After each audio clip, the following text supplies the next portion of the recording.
दोस्तों, आज मैं आपके सामने 2024 में रिलीज हुई एक बहुत ही जबरदस्त हॉरर सस्पेंस साइकोलॉजिकल मिस्ट्री कोरियाई सीरीज को लेकर आया हूं, जिसने अपने चर्चे पूरी दुनिया में कर रखे हैं। इस सीरीज का नाम आपको स्क्रीन पर देखने को मिल जाएगा, जिसकी IMDb रेटिंग है 7.8 with fresh ratings of 89% on rotten tomatoes. इसलिए भूल कर भी इस सीरीज को मिस मत करना, क्योंकि मेरी गारंटी है कि आपने आज तक ऐसा कुछ नहीं देखा होगा। लेकिन आगे बढ़ने से पहले इस वीडियो को लाइक और चैनल को सब्सक्राइब करना मत भूलना।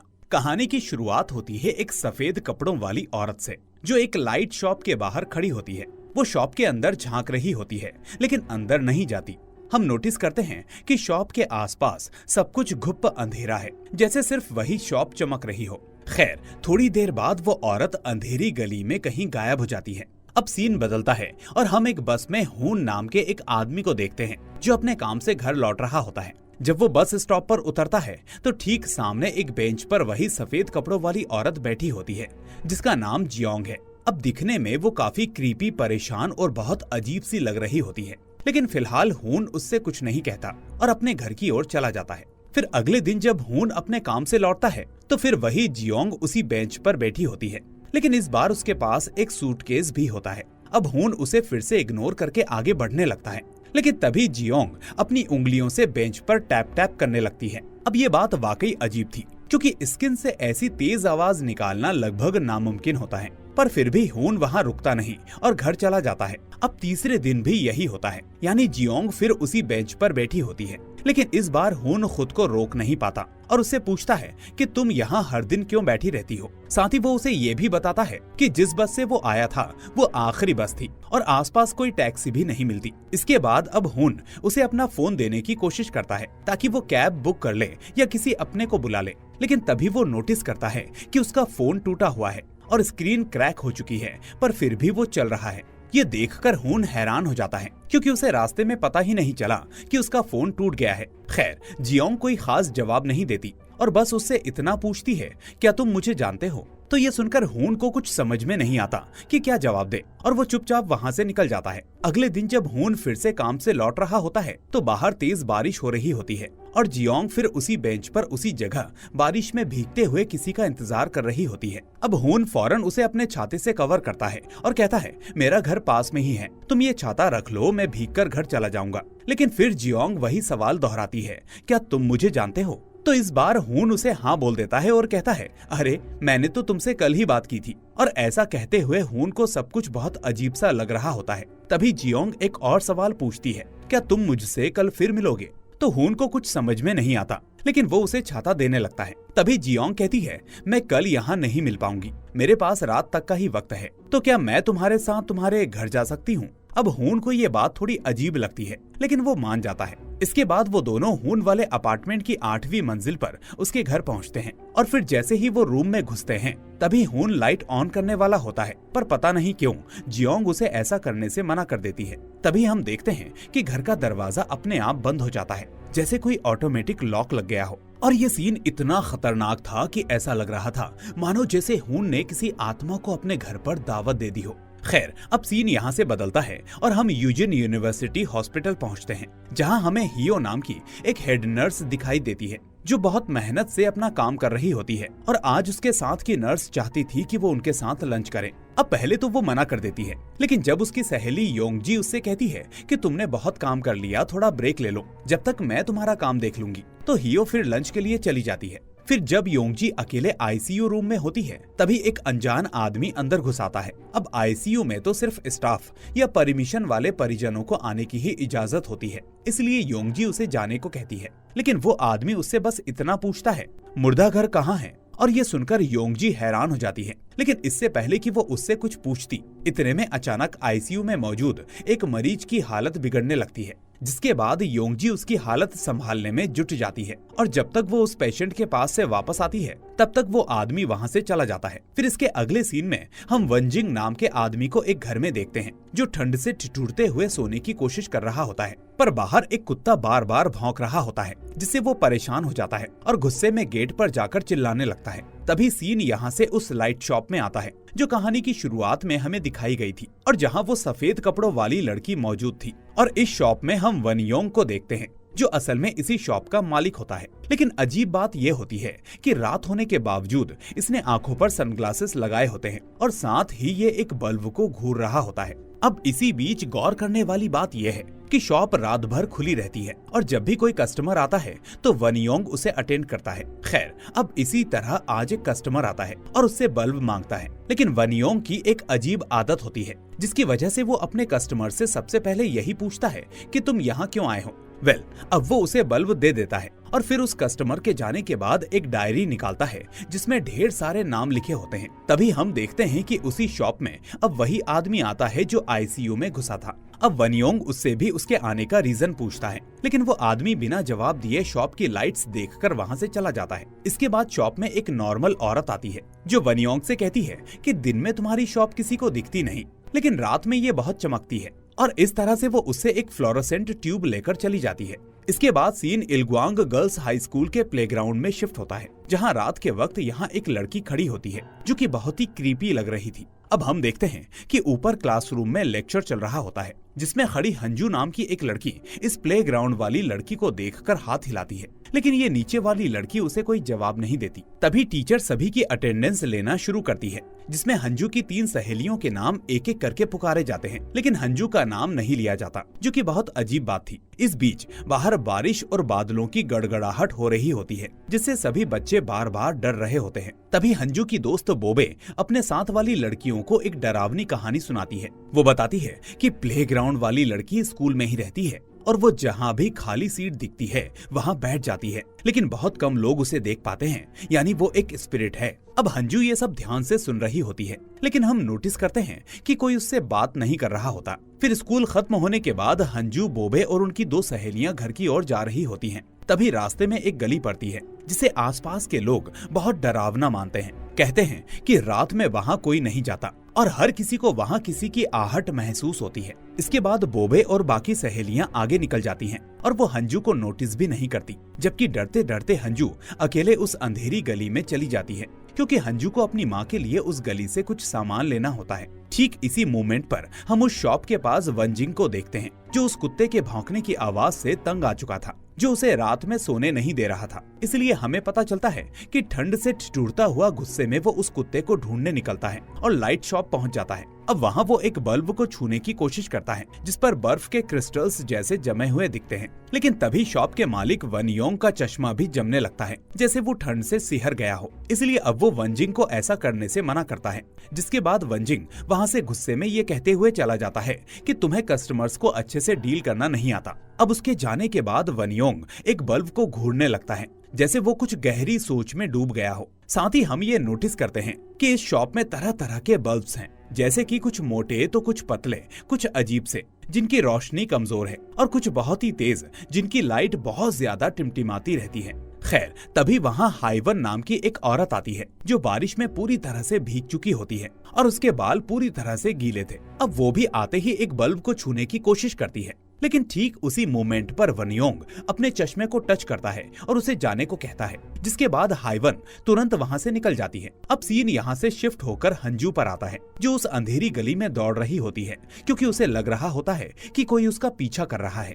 इसलिए अब डर के मारे वो भागते भागते उसी लाइट शॉप में घुस जाती है और यहाँ हमें पता चलता है कि वनयोंग हंजू को अच्छे से जानता है। इसके बाद हंजू उससे एक बल्ब खरीदती है क्योंकि इसीलिए वो यहाँ पर आई थी। फिर वनयोंग उसे एक पीले रैपर वाले बटर फ्लेवर की चॉकलेट देता है, जिस पर हंजू उससे पूछती है, तुम हमेशा मेरे लिए टॉफी का रैपर क्यों खोल देते हो? मैं कोई बच्ची नहीं हूँ। पर वनयोंग उसे जवाब देता है कि मेरे लिए तुम बच्ची ही हो क्योंकि मेरी भी एक बेटी थी और तुम मुझे उसकी याद दिलाती हो। अब हम नोटिस करते हैं कि हंजू के गले में एक बच्चों का लॉकेट होता है, जिसके बारे में पूछने पर हंजू बताती है कि ये लॉकेट उसके पिता ने उसे दिया था जब वो काम के लिए दूसरे शहर गए थे और वो उनकी आखिरी निशानी है क्योंकि उसके बाद वो कभी वापस नहीं आए। फिर हम देखते हैं कि हमेशा की तरह हंजू टॉफी के रैपर से एक तितली बनाकर वनयोंग को दे देती है, जिसके बाद वनयोंग उसे एक बॉक्स में रख लेता है जिसमें पहले से ढेर सारी ऐसी तितलियां होती हैं। इसके बाद बातों ही बातों में हंजू उससे उसकी उम्र पूछती है तो वनियोंग कहता है, मैं इतना बूढ़ा हूँ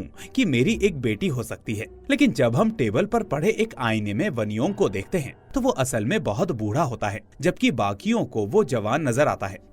तभी हंजू उसे बताती है कि गली में उसे ऐसा लगा जैसे उसका कोई पीछा कर रहा था, साथ ही उसने कॉर्नर पर किसी को देखा भी था। अब ये सुनकर वनियोंग सीरियस हो जाता है और उससे कहता है, तुम्हारे पास एक खास काबिलियत है जिस वजह से तुम ऐसे कुछ स्ट्रेंजर्स को देख सकती हो जिन्हें आम लोग नहीं देख पाते। हालांकि वो लोग दिखते तो इंसानों जैसे ही हैं, लेकिन अगर गौर से देखो तो उनकी अजीब हरकतें पकड़ में आ जाती हैं। इसके बाद वो हंजू को बताता है कि वो भी ऐसे स्ट्रेंजर्स को देख सकता है, इसलिए अब वो हंजू को सलाह देता है कि अगली बार किसी स्ट्रेंजर से मुलाकात हो तो ऐसा दिखाओ कि तुमने उसे देखा ही नहीं और किसी बहाने वहाँ से निकल जाओ, क्योंकि ये स्ट्रेंजर्स बहुत खतरनाक होते हैं। इसके बाद वो हंजू को एक खास लाइट देता है जो हाथ से रिचार्ज होती है और रास्ते में इस्तेमाल की जा सकती है। लेकिन तभी हम ये भी नोटिस करते हैं कि हंजू के हाथ में एक बल्ब भी होता है जिसे वनियोंग ने उसे असल में दिया ही नहीं था और ना ही हमने उसे उस बल्ब को पैक करते देखा था, जैसा हमने पहले एक औरत और आदमी के लिए उसे करते देखा था। और इस तरह ये बहुत ही अजीब बात होती है कि आखिर बल्ब उसके हाथ में कैसे आया। खैर, अब हंजू खुशी खुशी उस लाइट और बल्ब को लेकर वहाँ से चली जाती है और उसके जाने के बाद वनियोंग उसकी तितलियों को वापस बॉक्स में रखे रखे घूरने लगता है। यानी इससे एक बात तो साफ हो जाती है कि हंजू यहाँ पर पहले भी कई बार आ चुकी थी। अब सीन हून और जियोंग के पास शिफ्ट होता है, जो इस वक्त हून के अपार्टमेंट में होती है, यानी उसी 8वीं मंजिल पर। इस बीच अब हून की नजर जियोंग की उंगलियों पर पड़ती है, जिसे देखकर वो डर के मारे सन्न रह जाता है। वो देखता है कि जियोंग के नाखून असल में उसकी उंगलियों के आगे की तरफ हैं, जो कि बहुत ही क्रीपी बात है। यानी जियोंग भी वही स्ट्रेंजर है जैसा वनियोंग ने हंजू को बताया था। तभी हमें याद आता है कि जियोंग जब बेंच पर टैप टैप कर रही थी, जिससे तेज तेज आवाज आ रही थी, वो असल में उसके उल्टे नाखूनों की वजह से ऐसा हो रहा था। तभी जियोंग अपना सूटकेस खोलती है जिसमें ढेर सारे टूल्स होते हैं और फिर वो उन टूल्स को लेकर हून की ओर बढ़ने लगती है और ये सीन यहीं पर कट हो जाता है। इसके बाद हम हंजू को देखते हैं जो अपने अपार्टमेंट में पहुंच चुकी होती है, यानी वही 8वीं मंजिल। इसका मतलब हून और हंजू अपार्टमेंट के एक ही फ्लोर पर रहते थे। खैर, जब हंजू अपने रूम की ओर जा रही होती है तभी उसे जियोंग दिखती है जो सूटकेस घसीटते हुए वहाँ से जा रही होती है। अब हंजू उसे देखकर गुड इवनिंग कहती है, जिससे जियोंग फौरन समझ जाती है कि हंजू भी उसे देख सकती है और ये बात पता चलते ही उसके चेहरे पर एक अजीब सी मुस्कान आ जाती है। इसके बाद हम नोटिस करते हैं कि जियोंग के सूटकेस से खून टपक रहा होता है, यानी जियोंग ने खून के साथ बहुत ही गलत काम किया था, जिसके बाद वो उसे सूटकेस में भरकर ले जा रही थी। और इसी के साथ इस सीरीज का पहला एपिसोड द स्ट्रेंजर्स खत्म हो जाता है। इसके बाद अब दूसरा एपिसोड शुरू होता है, जहां हम सुनहे नाम की एक औरत को देखते हैं जो एक स्क्रिप्ट राइटर होती है। यहाँ हमें पता चलता है कि वो एक ऐसी जगह ढूंढ रही होती है जहाँ शोर शराबा ना हो, इंडिपेंडेंट हाउस हो और आसपास शांति हो। इसलिए अब एक एजेंट उसे ठीक ऐसा ही एक घर दिखाता है जहां आसपास कोई नहीं रहता। अब इस घर में एक कमरा होता है जिसे लैंडलॉर्ड खोलने से मना कर देता है, क्योंकि उसका कंस्ट्रक्शन पूरा नहीं हुआ था और इसी वजह से इस घर का किराया भी बहुत सस्ता होता है। खैर, ये सब जानकर सुनहे को थोड़ा अजीब तो लगता है, लेकिन फिर भी वो घर ले लेती है। इसके बाद वो अपने सामान को अरेंज करती है, साफ सफाई करती है और सब कुछ अपने हिसाब से सेट करती है। लेकिन इसी बीच जब वो एक शीशा लगा रही होती है तो उससे उसकी उंगलियों में चोट लग जाती है। तभी अचानक उसकी नजर उस बंद दरवाजे पर पड़ती है जिसे खोलने से लैंडलॉर्ड ने मना किया था और शायद इसीलिए इस एपिसोड का नाम है द डोर। खैर, अब सुनहे को ये सब बहुत अजीब लगता है, इसलिए अब वो उस दरवाजे पर एक पर्दा डाल देती है ताकि उसका ध्यान वहाँ ना जाए। इसके बाद सीन शिफ्ट होता है और हम जयंग नाम के एक स्टूडेंट को देखते हैं जो उसी अंधेरी गली से गुजर रहा होता है जहाँ से पहले हंजू गुजरी थी। अब उसे भी उस गली से डर लगने लगता है, इसलिए अब वो जोर जोर से गाना गाते हुए आगे बढ़ता जाता है, लेकिन उसे लगता है कि कोई उसका पीछा कर रहा है, इसलिए अब वो डर के मारे और तेज गाना शुरू कर देता है और फौरन वहाँ से भागने लगता है। इसी बीच वो सुनहे के घर के पास से गुजरता है जहाँ सुनहे अपनी स्क्रिप्ट पर काम कर रही होती है। इसके बाद जयंग की जोरदार गायकी से उसे डिस्टरबेंस होने लगता है और फिर वो उस एजेंट पर गुस्सा होती है क्योंकि उसने कहा था कि ये जगह बहुत शांत है। खैर, अब हम देखते हैं कि जयंग भागते भागते उसी लाइट शॉप के सामने पहुंच जाता है, लेकिन वो इस शॉप के अंदर नहीं जाता और आगे निकल जाता है। इधर हम देखते हैं कि सुनहे काम करते करते सो जाती है, लेकिन तभी अचानक घर की लाइट चली जाती है। अब ये असल में कोई बड़ी बात नहीं थी, लेकिन तभी हम घर के बाहर एक डरावनी परछाई देखते हैं जो सुनहे को घूर रही होती है और ठीक उसी वक्त घर के सारे बल्ब्स की फिलामेंट्स अचानक टूट जाती हैं। फिर अगली रात हम वापस जयंग को देखते हैं जो फिर से उसी अंधेरी गली से गुजर रहा होता है। अब वो पहले से भी ज्यादा डर रहा होता है, लेकिन फिर भी वही गाना जोर जोर से गाते हुए आगे बढ़ता जाता है। अब गौर करने वाली बात यह है कि इस पूरी सीरीज में हमें ज्यादातर सिर्फ रात के ही सीन्स दिखाए जा रहे हैं। खैर, उधर सुनहे अपने घर में स्क्रिप्ट पर काम कर रही होती है और तभी एक बार फिर से घर की लाइट चली जाती है। इस वजह से अब वो बहुत ही फ्रस्ट्रेटेड हो जाती है और उसे लगता है कि पुराना घर होने की वजह से ऐसा हो रहा होगा, इसलिए अब वो फ्यूज बॉक्स चेक करने जाती है, लेकिन वो भी बिल्कुल ठीक होता है। इसके बाद वो इस बात को ज्यादा तवज्जो नहीं देती और वापस काम में लग जाती है। लेकिन तभी हम नोटिस करते हैं कि बाहर वही डरावनी परछाई फिर से सुनहे को घूर रही होती है। अब सीन हॉस्पिटल में शिफ्ट होता है जहां योंगजी, हियो और बाकी नर्सें आईसीयू में काम कर रही होती हैं। असल में वहां एक पेशेंट होता है जिसकी हालत बहुत नाजुक बनी हुई थी। अब डॉक्टर्स को लगता है कि उसके बचने के चांसेस बहुत कम हैं और जल्द ही उसका लाइफ सपोर्ट सिस्टम हटाना पड़ेगा। इसलिए डॉक्टर्स कहते हैं कि अब सब कुछ पेशेंट के विल पावर पर डिपेंड करता है कि वो जीना चाहता है या नहीं। तभी बगल में पड़ा एक दूसरा पेशेंट जो कि अल्कोहलिक था, वो अचानक हवा में किसी से बात करने लगता है। वो पूछता है, तुम कौन हो? लेकिन हियो को लगता है कि उसका अल्कोहल की वजह से ऐसा हाल है, इसलिए डॉक्टर्स उसे दूसरी जगह शिफ्ट करने की सोचते हैं ताकि बाकी पेशेंट्स को परेशानी ना हो।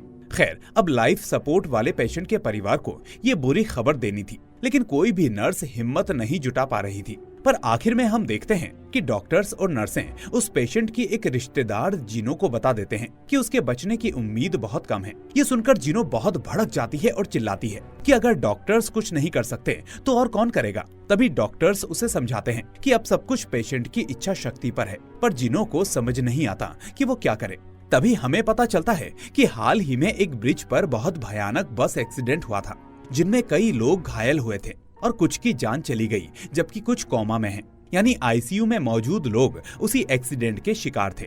अब योंगजी जिनो की हालत देखकर बहुत इमोशनल हो जाती है और वॉशरूम में चली जाती है। फिर वहाँ उसे याद आता है कि उसका भी एक भयानक एक्सीडेंट हुआ था जिसमें उसके सिर पर गहरी चोट लगी थी। उसे अब समझ में आ रहा था कि जब उसके बचने की उम्मीद नहीं थी तो उसकी माँ को कितना दुख हुआ होगा, जैसे आज जिनो को हो रहा था। अब वो ये सब सोच ही रही होती है कि तभी वॉशरूम के बाहर से उसे एक औरत की आवाज आती है जो गुस्से में उससे पूछती है, अगर पेशेंट का बचना उसकी विल पावर पर डिपेंड करता है तो डॉक्टर्स का काम क्या है?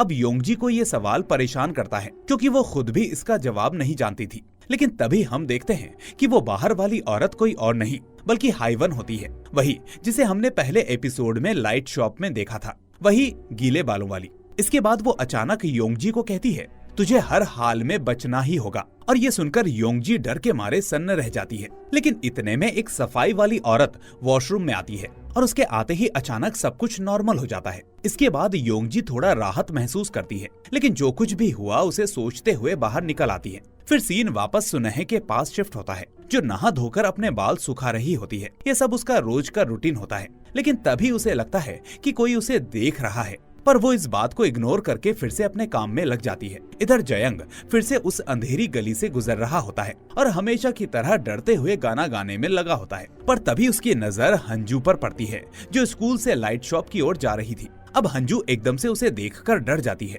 और वहाँ से भागने लगती है। और अब हमें समझ में आता है कि पिछले एपिसोड में जब हंजू को लगा था कि कोई उसका पीछा कर रहा है तो वो असल में जयंग ही था। यानी कहानी को अलग अलग किरदारों के नजरिए से दिखाया जा रहा है, लेकिन सारे सीन आपस में जोड़े हुए हैं, इसलिए आप भी इन चीजों का ख्याल रखना।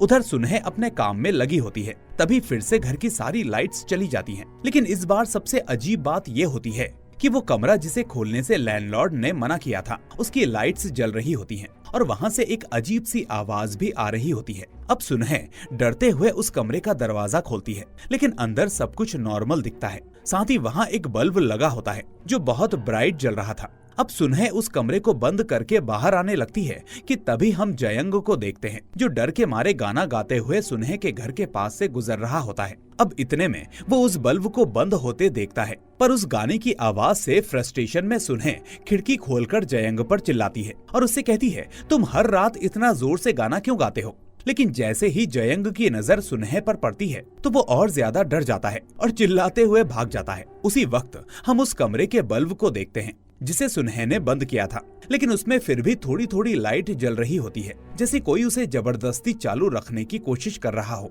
अब सीन इलग्वांग गर्ल्स हाई स्कूल में शिफ्ट होता है, जहां क्लास खत्म होने के बाद बोबे और उसकी सहेलियां घर जाने लगती हैं। लेकिन इसी बीच उनकी एक दोस्त उत्तमा क्लास में ही सो गई थी। फिर भी बोबे और बाकी लोग उसे उठाने की कोशिश नहीं करते और चले जाते हैं। अब हंजू को ये ठीक नहीं लगता, क्योंकि वो जानती थी कि रात में स्कूल से घर जाना कितना डरावना होता है। इसलिए वो उत्तमा को उठाने की कोशिश करती है, लेकिन उत्तमा आंखें खोलकर हंजू को देखती है और कहती है कि तुम कितनी सुंदर हो। फिर वो कहती है मुझे बस 10 मिनट और सोना है, और इतना कहकर वो वापस से सो जाती है। पर इस सब से हंजू फ्रस्ट्रेट होकर वहाँ से निकल जाती है और फिर वो वन योंग की दी हुई फ्लैश लाइट लेकर लाइट शॉप की ओर जाने लगती है, क्योंकि उसे फिर से एक बल्ब चाहिए था। लेकिन तभी उस अंधेरी गली में उसे हाइवन मिलती है, जो आज कुछ अजीब बर्ताव कर रही थी। हम देखते हैं कि बारिश हो रही होती है, तो हंजू उसकी मदद के लिए अपना छाता खोल देती है। लेकिन हाइवन की बातों से हंजू को शक होता है कि वो एक स्ट्रेंजर है, जैसा वन योंग ने बताया था। तभी अचानक हाइवन के बाल लंबे होने लगते हैं और साथ ही उसके नाखून भी बढ़ जाते हैं। इतना ही नहीं, उसकी हाइट इतनी बढ़ जाती है कि हंजू डर के मारे कांपने लगती है। लेकिन तभी हंजू को वन योंग की बात याद आती है कि जब भी स्ट्रेंजर दिखे तो उसे देखकर अनजान बनने का नाटक करना और चुपचाप बहाना बनाकर निकल जाना। अब हंजू कहती है मेरी माँ मुझे बुला रही है, और फिर डरते हुए वो वहाँ से भागने लगती है। लेकिन हम देखते हैं कि हाइवन अपने बड़े आकार वाले रूप में उसका पीछा करती है, और इतने में हंजू चिल्लाते हुए लाइट शॉप के पास पहुँच जाती है। अब वन योंग उसकी चीख सुनकर बाहर आता है और फिर वो हंजू को तुरंत अपनी माँ के पास जाने को कहता है। लेकिन वन योंग को देखकर भी जब हाइवन नहीं रुकती और उसके पास आने लगती है, तो वन योंग अचानक से अपना चश्मा उतारता है और उसे फौरन वहाँ से जाने को कहता है। अब ऐसा होते ही अचानक हाइवन का साइज नॉर्मल हो जाता है और वो उस अंधेरी गली में गायब हो जाती है। अब इस सीन से हमें ये साफ हो गया था कि वन योंग भी कोई साधारण इंसान नहीं है। इसके बाद सीन स्कूल में आता है, जहाँ उत्तमा की आंखें खुलती हैं। अब वो क्लास में अकेली होती है और उसके बगल में वही लड़की बैठी होती है जिसके बारे में बोबे और बाकी दोस्त पहले बात कर रही थी। वो लड़की जो कहीं भी आकर बैठ जाती है और उसे बहुत कम लोग देख पाते हैं। अब वो उत्तमा से पूछती है मैंने उसे देखा, क्या तुमने भी उसे देखा था? तो यहाँ हमें लगता है कि वो असल में हंजू की बात कर रही थी, क्योंकि हंजू को अब तक क्लास में किसी से बात करते नहीं दिखाया गया था, और ऊपर से सभी लोग उसे ऐसे ट्रीट करते हैं जैसे वो वहाँ है ही नहीं। या ये भी हो सकता है कि हंजू खुद एक स्ट्रेंजर हो और उसे इस बारे में पता ही ना हो, क्योंकि आपको याद होगा कि टीचर ने अटेंडेंस लेते वक्त हंजू का नाम नहीं लिया था, जबकि उसकी 3 सहेलियों के नाम एक एक करके पुकारे गए थे। अब सीन सुनह के पास शिफ्ट होता है, जो अपने घर में सो रही होती है। लेकिन तभी सीलिंग से बारिश का पानी टपकने लगता है, जिससे उसकी नींद खुल जाती है। इसके बाद हम उन्हीं गलियों में जयंग को देखते हैं, जिसे आज बीच रास्ते में जियोंग दिखाई देती है, जो कि अपना सूटकेस लेकर कहीं जा रही होती है। अब सूटकेस से तो आपको याद ही होगा कि इस सूटकेस में आखिर क्या है।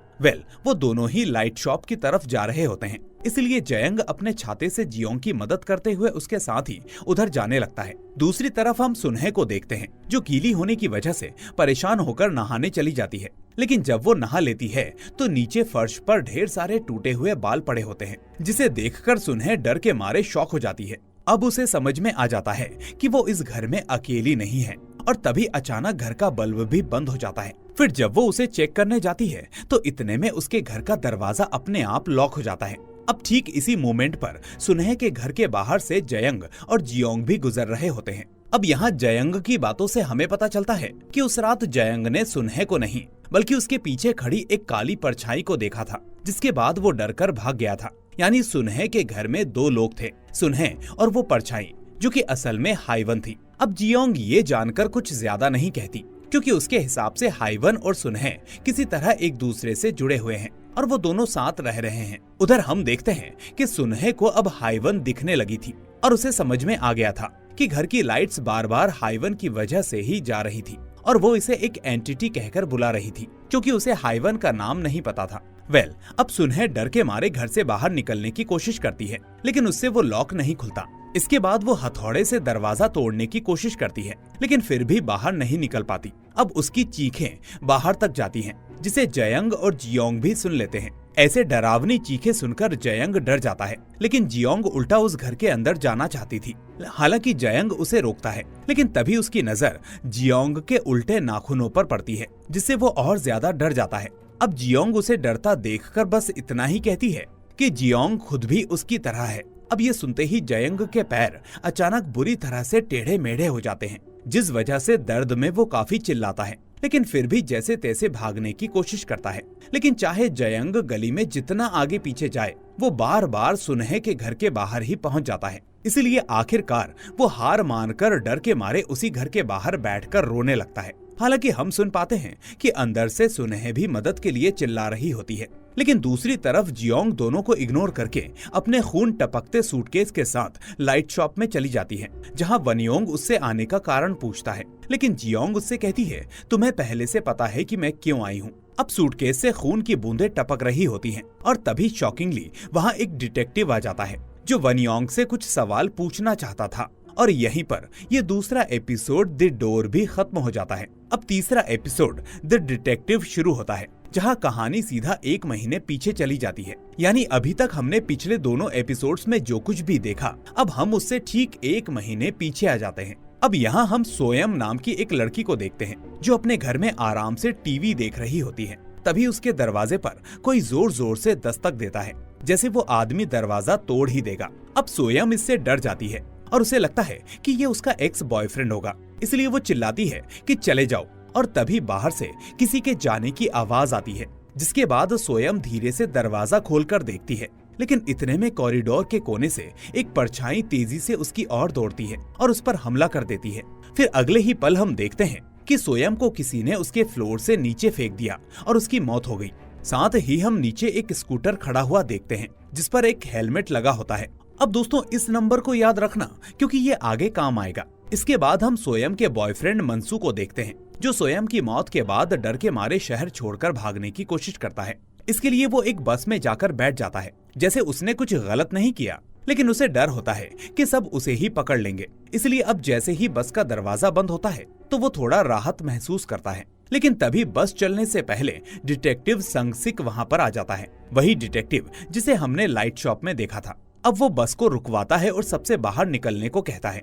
मंसू ये देखकर समझ जाता है कि संगसिक उसे पकड़ने आया है, इसलिए वो अपनी सीट पर ही बैठा रहता है। अब संगसिक की बातों से हमें पता चलता है कि सोयम के घर में पहले आग लगाई गई और फिर उसे ऊपर से फेंका गया। साथ ही संगसिक को शक है कि मंसू ने ही अपनी एक्स गर्लफ्रेंड सोयम को मारा होगा। खैर, अब वो मंसू की सीट की ओर बढ़ता है, लेकिन तभी हम नोटिस करते हैं कि फ्रंट सीट पर एक लड़की भी बैठी होती है, जो धीरे धीरे वहां से उठकर चली जाती है। और इस वक्त संगसिक ने उसकी सीट पर ही हाथ रखा होता है। इस बीच अचानक मंसू बस में सोयम को देखता है, यानी वो लड़की असल में सोयम की आत्मा थी, जिसे मंसू देख पा रहा था। अब ये देखकर उसके होश उड़ जाते हैं और तभी डिटेक्टिव संगसिक उसे पकड़कर बस से बाहर खींच लेता है और अपने साथियों को सौंप देता है, जो उसे पुलिस स्टेशन ले जाते हैं। इसके बाद संगसिक अपनी जेब से सिगरेट निकालकर जलाने की कोशिश करता है, लेकिन तभी एक ऑफिसर उसे रोकता है, क्योंकि वो नॉन स्मोकिंग एरिया था। अब हालांकि संगसिक सिगरेट नहीं जलाता, लेकिन तभी वो अपने हाथों को देखकर चौंक जाता है, क्योंकि उसके हाथों पर राख के निशान होते हैं। अब उसे समझ में नहीं आता कि ये राख कहाँ से आई। तो दोस्तों, अगर आपने शुरू से गौर किया हो तो याद होगा कि जब संगसिक बस में चढ़ा था, तो पहली सीट पर सोयम की आत्मा बैठी थी, जिसके अपार्टमेंट में आग लगी थी और संगसिक ने उसकी सीट पर हाथ रखा था, इसलिए उसके हाथों पर राख के निशान आ गए होंगे। अब सीन यहाँ से एक बूढ़े आदमी पर शिफ्ट होता है, जो अपने घर में आराम से टीवी देख रहा होता है, और हम देख पाते हैं कि वो आदमी राइट हैंडेड था। तभी उसके दरवाजे पर एक परछाई दिखती है, जिससे वो पूछता है कौन है, लेकिन तभी ये सीन यहीं पर कट हो जाता है।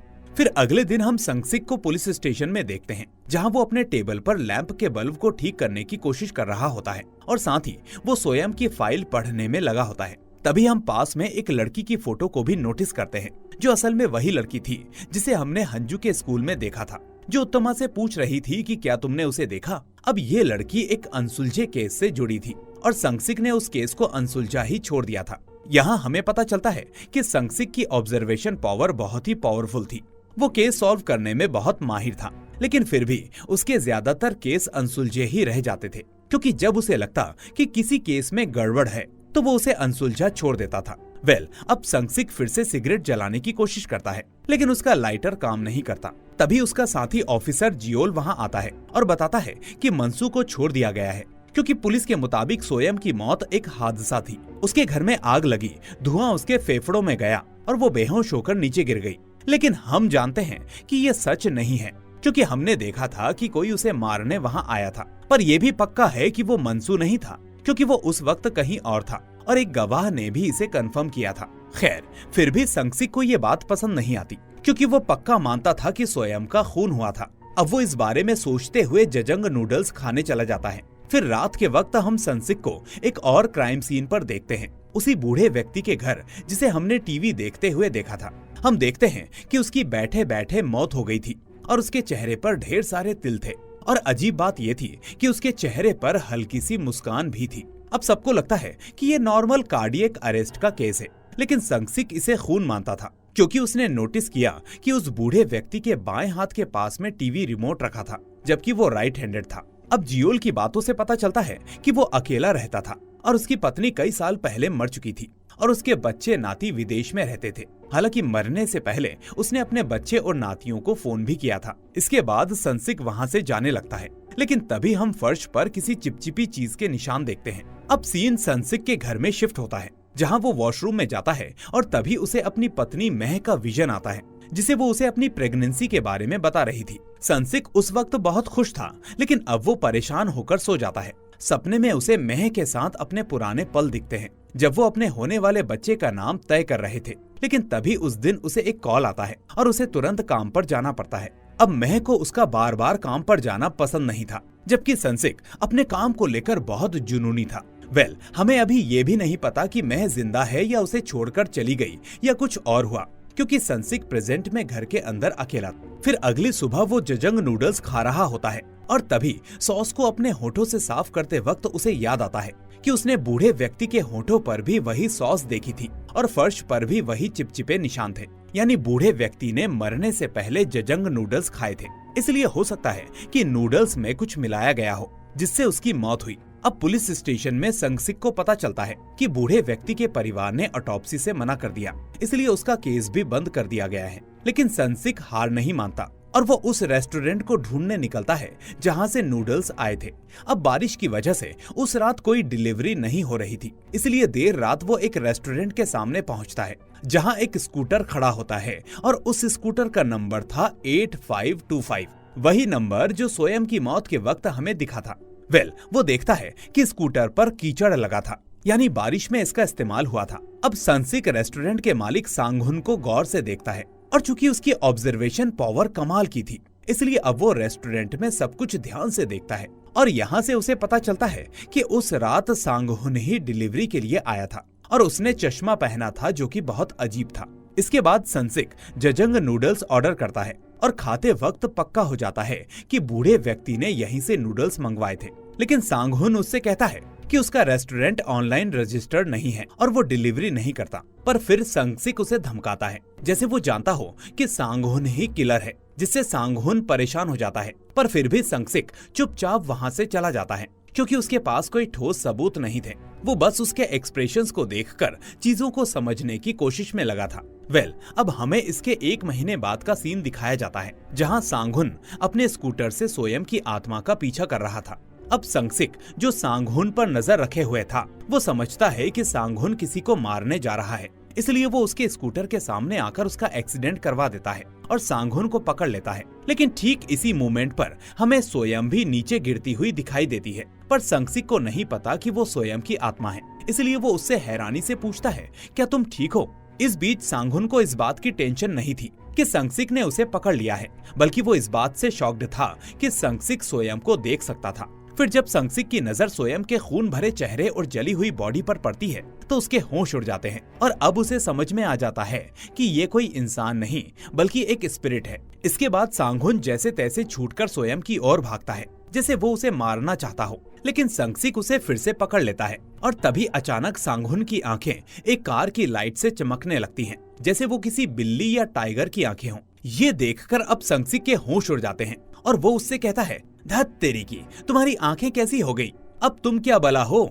अब सीन सीधा उस वक्त पर जाता है जब संगसिक वनियोंग की लाइट शॉप में आया था और वो बूढ़े व्यक्ति की मौत के बारे में कुछ पता करना चाहता था। लेकिन वहाँ वो जियोंग को देखकर रुक जाता है, जो अपने खून टपकते सूटकेस के साथ वहाँ से जाने लगती है। अब संगसिक उस खून को तो नोटिस करता है, लेकिन सोचता है कि शायद उसे पीरियड्स हुए होंगे, इसलिए वो उसे अपना रेनकोट देते हुए ध्यान से जाने को कहता है। तभी हम दूसरी तरफ अंजू को देखते हैं जो अपने अपार्टमेंट की ओर भाग रही थी, लेकिन तभी उसे याद आता है कि वो अपनी माँ के लिए बल्ब लेना भूल गई है। इसलिए अब वो वापस लाइट शॉप की ओर भागती है, जहाँ जियोंग की नजर उस पर पड़ती है और अंजू भी उसे देख लेती है। लेकिन तभी वनयोंग उसे बाहर से ही घर जाने को कहता है और संगसिक से अपनी बात शुरू करता है। अब संगसिक वनयोंग से बहुत कुछ पूछना चाहता था क्योंकि लाइट शॉप की चीजें बहुत अजीब थी, लेकिन फिर भी वो ज्यादा बात नहीं करता। हालांकि वनयोंग समझ जाता है कि संगसिक वहाँ क्यों आया है, लेकिन तभी संगसिक की नजर एक बल्ब पर पड़ती है जो बार बार फ्लिकर कर रहा था और उसे देखकर उसकी आंखें अजीब सी हो गई थी। अब वनयोंग उससे पूछता है, तुम यहाँ लाइट शॉप के बारे में बात करने तो नहीं आए, तो फिर यहाँ क्यों आए हो? और उसके इसी सवाल के साथ ये तीसरा एपिसोड द डिटेक्टिव खत्म हो जाता है। दोस्तों, उम्मीद है कि आपको अब तक की ये सीरीज बहुत पसंद आई होगी।